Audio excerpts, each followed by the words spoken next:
Hi friends, welcome back to my physics channel once again. Now in our series of moving charges, that is Ampere's law of conductor's law, we are learning about shortcuts in MSET and NEET. So board మీద చూడండి, ఇంతకుముందు వీడియోలో మనం long wire, that means infinity long wire both sides up and down. ఇప్పుడు no దానికి formula కూడా మీకు ఇచ్చాను. ఏంటిది short cut μ0I/4πd into sine theta 1 plus sine theta 2. దాని మీద ఒక న్యూమరికల్ కూడా మీకు రెడీ చేశాను, అది కూడా చేద్దాం. Before doing that numerical let us go for semi infinite. అంటే ఒకవైపు ఫిక్స్డ్ ఉంది, ఇంకోవైపు లాంగ్ అనమాట. చూడండి, this is called a semi infinite. It's a plus side వెళ్తుంది, ఇది స్టాప్ ఇక్కడ, ఇట్ సైడ్ లేదు. సో పి అనే పాయింట్ దగ్గర బి కావాలంటే మీకు షార్ట్ కట్ ఫామ్లో చెప్తున్నాను చూడండి. ఇందాక మీరు వేశారు కదా, B bar that is magnetic field induction at this point for semi infinite. ఇందాక లాంగ్ వైర్కి ఇది ఇటువైపు కూడా ఉందన్నమాట. ఇప్పుడు ఇది లేదు, ఇది క్లోజ్డ్, ఓన్లీ ఇట్ సైడ్ ఉంటుంది ఇన్ఫినిటీ. ఇది సచ్ కేసెస్ ఏం చేస్తారంటే μ0I/4πd సైన్ థీటా 1/సైన్ థీటా 2లో వేశారు కదా, మీకు ఫార్ములా వచ్చింది. ఏమొచ్చింది?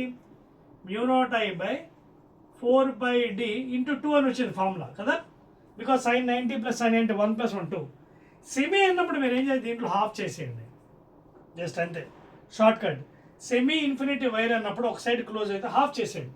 చేస్తే మీకు ఏమవుతుంది, మీకు μ0I/4πd అంతే. So magnetic field induction at this point for semi infinity wire ఏంటంటే μ0I/ సింప్లీ 4πd. 4π కాన్స్టెంట్ మీకు తెలుసు. μ0 permeability of free space, that is 4π into ఇలా మీకు వాల్యూ ఇచ్చాను ఇందాక. μ0 వాల్యూ ఎంత ఇచ్చాను? 4π into 10⁻⁷ H/m. μ0 value permeability of free space తెలుసు కదా మ్యాగ్నెటిజంలో. 4π ఇంటూ 10⁻⁷ H/m. అది ఇది క్యాన్సిల్ అయిపోతుంది. I current passing through the semi infinite wire. D distance from this point, perpendicular distance. ఓకేనా? సో ఈ ఫార్ములా డైరెక్ట్గా మీరు వేసేవచ్చు, డెరివేషన్ కూడా చేయాల్సి ఉంది. ఏది? సెమీ ఇన్ఫినిట్ వైర్కి μ0I/4πd. ఎందుకంటే ఆల్రెడీ మనకి లాంగ్ వైర్కి వచ్చింది μ0I/4πd 2 times, దాంట్లో హాఫ్ అనమాట ఇది. ఓకేనా? ఈ వాల్యూస్ అన్ని మనకు తెలుసు. μ0 permeability free space, 4π 10⁻⁷ H/m. D distance. ఇప్పుడు దీన్ని తీసుకొని మనం ఒక చిన్న న్యూమరికల్ మీకు చేపిస్తానండి. నోట్ చేశారా? చెప్పేస్తున్నాను. సెమీ ఇన్ఫినిట్ వైర్కి గుర్తుపెట్టుకోండి. లాంగ్ వైర్ అయితే 2 times, సెమీ అయితే హాఫ్. ఇప్పుడు ఒక చిన్న ప్రాబ్లం చేద్దాం లాంగ్ వైర్కి. చూడండి, ఇక్కడ ప్రాబ్లం ఉంది చూడండి, మీకు చెప్పేస్తాను. ఇది కూడా ఎగ్జామ్స్లో ఇస్తున్నాడు రెగ్యులర్గా. ఏమని ఇచ్చాడు? ఇది ఒక వైర్ అండి, క్యారింగ్ కరెంట్. యాంగిల్స్ ఇచ్చాడు ఏకి బికి 37 degrees 53 degrees. Now is asking you what is be at this point. Very simple అండి. ముందు మీకు ఆల్రెడీ మీకు చెప్పాను కదా, 37 53కి ఫామ్ చేసుకోండి. ఇలాంటి లెక్కలు ఫస్ట్ మీరు 37 53కి 37 అంటే 3 4 5, అలాగే 53 4 3 5 ముందు తెలుసుకోండి. అదేవిధంగా ఇక్కడ మీరు సైన్ కూడా రాసేసండి, సైన్ యాంగిల్. ఇందులో సైన్ 37 అంత ఈ ట్రయాంగిల్ నుంచి సైన్ 37 అంత ఆపోజిట్ వైపు అంటే 3/5. అలాగే ఈ ట్రయాంగిల్ సైన్ 37 సైన్ 53 ఎంత అండి? ఆపోజిట్ వైపు అంటే 4/5. ముందు ఇది వేసుకుంటే మీకు ప్రాబ్లం ఈజీగా సాల్వ్ చేసుకోవచ్చు. ఆల్రెడీ మీకు ఇంత ముందు వీడియోస్లో బైపీసీ స్టూడెంట్స్ స్పెషల్గా చెప్పాను how to find 37 for umbrella problems. So వేసుకునేది ఇప్పుడు డైరెక్ట్ ఫార్ములాలో పెట్టేసేయండి. B is equal to μ0I/4πd into sine theta 1 అంటే ఫస్ట్ యాంగిల్ ఇది అనుకోండి. ఫర్ ఎగ్జాంపుల్ ఇది ఫస్ట్ యాంగిల్, ఇది సెకండ్ యాంగిల్ అనుకోండి. సైన్ థీటా 1 అంటే ఎంత ఇచ్చాడు? సైన్ 37 ఎంత వచ్చింది? 3/5 ప్లస్ సైన్ థీటా 2 ఎంత ఇచ్చాడు? 53 degrees.